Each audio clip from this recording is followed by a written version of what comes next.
যে আপনি যখন রাত্রে ঘুমোতে যাচ্ছেন তখন আপনাকে নানারকমভাবে ডিস্টার্ব করা হচ্ছে, আপনাকে ঘুমোতে দেওয়া হচ্ছে না।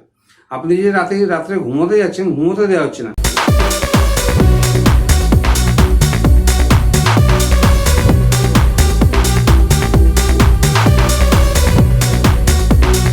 নমস্কার।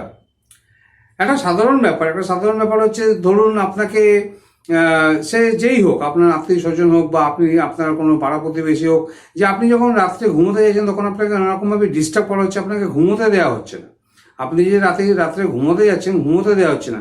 তাহলে এই যে ঘুমোতে দেওয়া আপনাকে হচ্ছে না, যেরকমভাবেই হোক, যে কেউ যদি আপনাকে রাত্রে ঘুমোতে না দেয়, সেটা কিন্তু একটা আইনত দণ্ডনীয় অপরাধ। কারণ এটা একটা সুপ্রিম কোর্টের গাইডলাইন আছে যে অ্যাজ পার আর্টিকেল 21, এই 21 কিন্তু আপনি আর্টিকেল 21-এ আপনি কিন্তু যে হিউম্যান রাইটস দেওয়া আছে সেটা কিন্তু আপনি উল্লঙ্ঘন করছেন, সেটা কিন্তু আপনি ভাঙছেন। ডেফিনেটলি মানুষের অধিকার নিয়ে আপনি খেলা করছেন, এবং রাত্রিবেলা কিন্তু সবাইকে শুতে দিতে হবে।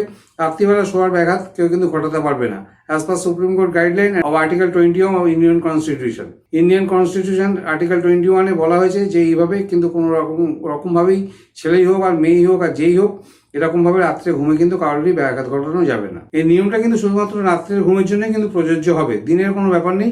রাত্রে ঘুমের জন্যই এই নিয়মটা প্রযোজ্য হবে। আর আপনার রাত্রে ঘুমের যদি কেউ ব্যাঘাত করে, তো ডেফিনেটলি কিন্তু আপনি অবশ্যই কেস করতে পারেন।